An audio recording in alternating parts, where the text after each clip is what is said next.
Bienvenue dans ce nouveau Deep Dive. Aujourd'hui, on plonge dans les fondamentaux de l'électricité. Bonjour. On a un rapport assez dense là sous les yeux qui décortique les grandeurs et unités électriques. Mhm. Notre mission, en extraire l'essentiel pour comprendre le courant, la tension, la puissance, bref, cette force invisible partout autour de nous. On essaye de décomposer ça. Absolument. L'électricité, c'est vrai, elle est omniprésente, mais les bases restent parfois un peu floues. C'est ça. Donc, on va se concentrer sur 3 piliers. Le courant, en ampères, A, C'est le débit, si on veut. le débit, OK. La tension, en volts, V. Ça, c'est la force qui pousse. La pression, Voilà. Et enfin, la puissance, en watts, W. Le résultat de tout ça. comprendre ces trois-là, c'est vraiment la clé, que ce soit par curiosité ou pour le travail. Alors, commençons par le courant, justement. Si on reprend l'image de la rivière, le courant électrique, c'est le débit d'eau. Le flux des charges. C'est exactement ça. Un déplacement ordonné de charge électrique. Et l'unité, oui, c'est l'ampère, A. Et il y a ce truc un peu contre-intuitif, non? Le sens conventionnel du plus vers le moins, Ah oui. qui est l'inverse du mouvement réel des électrons. C'est juste une vieille convention, en fait. Bah oui, une convention historique qui perdure, pour la cohérence des calculs en fait. Mais c'est bien de savoir que les électrons, eux, ils vont du moins vers le plus. D'accord. Et l'élément clé ici, c'est que le courant, c'est l'élément actif, l'élément en mouvement. Une prise, elle a une tension, d'accord? Mais le courant, lui, il n'apparaît que si on branche un appareil. Ah oui, quand le circuit est fermé. Voilà, c'est là que les charges se mettent à circuler pour l'alimenter. Et pour le mesurer, on met un ampère-mètre en série, En série, c'est-à-dire... directement dans le chemin du courant. Faut couper le circuit pour l'insérer, quoi. Ok, je vois. Donc le courant, c'est le flux. Mais qu'est-ce qui crée ce flux? C'est là qu'intervient la tension. La fameuse pression. Exactement, la tension, mesurée en volts, V, hommage à Alessandro Volta. On utilise souvent la lettre U dans les formules. U, oui. C'est elle, la force qui pousse les charges.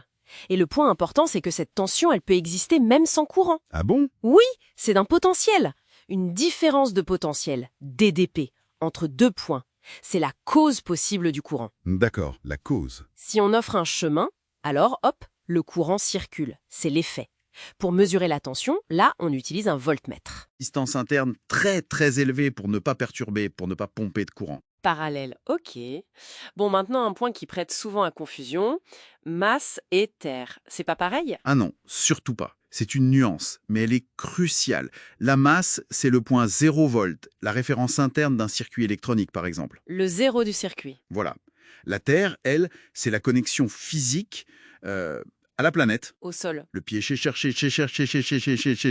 Le piquet de terre dans le jardin. par exemple. Et cette connexion à la Terre, elle est vitale pour la sécurité. Ah oui. Elle offre un chemin d'évacuation si jamais il y a un courant de défaut, un court-circuit. Ça évite qu'on se prenne le jus, quoi. C'est le fil vert et jaune. Le fameux fil vert et jaune. Et les disjoncteurs différentiels aussi. C'est lié, hein? Tout à fait, les DDR.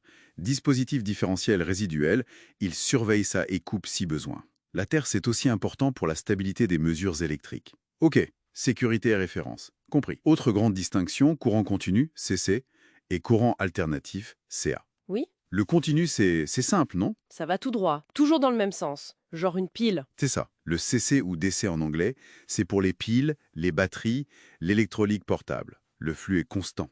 Et l'alternatif, AC, Lui, il est plus complexe. Il change de sens périodiquement. C'est le courant qu'on a dans nos prises à la maison. avec une fréquence. Exact. En Europe, c'est 50 Hz. 50 Hz.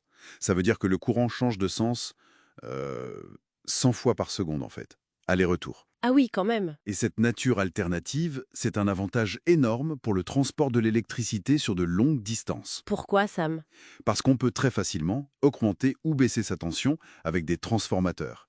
Et ça, c'est essentiel pour minimiser les pertes en ligne. D'accord. Donc, on a le débit, le courant en ampères, la pression, la tension en volts. Comment ça se combine pour l'énergie qu'on utilise vraiment? C'est la puissance. Exactement. La puissance en watts, W. Ça mesure la vitesse à laquelle l'énergie est transférée ou consommée. Et la formule de base, c'est... P égale U fois I. Puissance égale tension fois courant. Simple, mais fondamental. P égale U fois I. Et c'est cette relation qui explique pourquoi on transporte l'électricité à très haute tension. Ah oui, expliquez-nous. Pour une même puissance P à transporter, si on augmente énormément la tension U, grâce au transformateur en AC, Alors, pour que P reste constant, le courant I doit diminuer dans la même proportion. Logique. Or, les pertes d'énergie dans les câbles, c'est surtout dû à la résistance du câble et au courant qui passe dedans. C'est proportionnel au carré du courant. Formule, perte égale R fois I carré. I au carré. Donc si on divise le courant par 10, on divise les pertes par 100. Exactement. C'est pour ça qu'on utilise des centaines de milliers de volts sur les grandes lignes. Moins de courant, beaucoup moins de pertes. Et pour mesurer cette puissance, on utilise un wattmètre. Wattmètre, d'accord.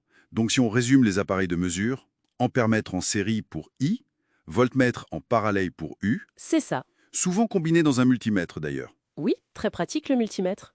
Il fait souvent ohmmètre aussi pour la résistance. Et pour voir la forme du signal, surtout en alternative, c'est l'oscilloscope. L'oscilloscope, voilà, lui, il ne donne pas juste une valeur, il dessine le signal en fonction du temps.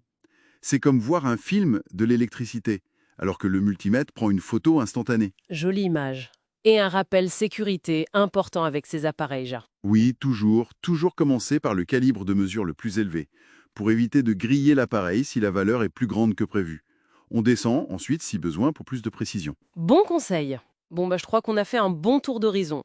Le courant A comme débit, la tension V comme pression, la puissance, W comme résultat utile avec P égale USI. Mhm. On a aussi clarifié continu et alternatif, masse et terre, et les outils pour observer tout ça. C'est une bonne base, oui. Merci beaucoup pour ces éclaircissements. Avec plaisir. Et pour laisser une petite graine de réflexion, Ah, on a vu que P égale U fois I, et que la haute tension est clé pour minimiser les pertes, I carré R dans le transport. Mais imaginons que demain, on ait des supraconducteurs à température ambiante. la résistance R deviendrait quasi nulle. Exactement. Donc les pertes I carré R disparaîtraient, ou presque. Est-ce que, dans ce scénario un peu futuriste, la nécessité de la très haute tension pour transporter l'énergie serait toujours aussi forte? Est-ce que ça pourrait remodeler complètement nos réseaux de distribution? Ah, excellente question. Ça ouvre des perspectives. De quoi méditer. Merci encore. Merci à vous.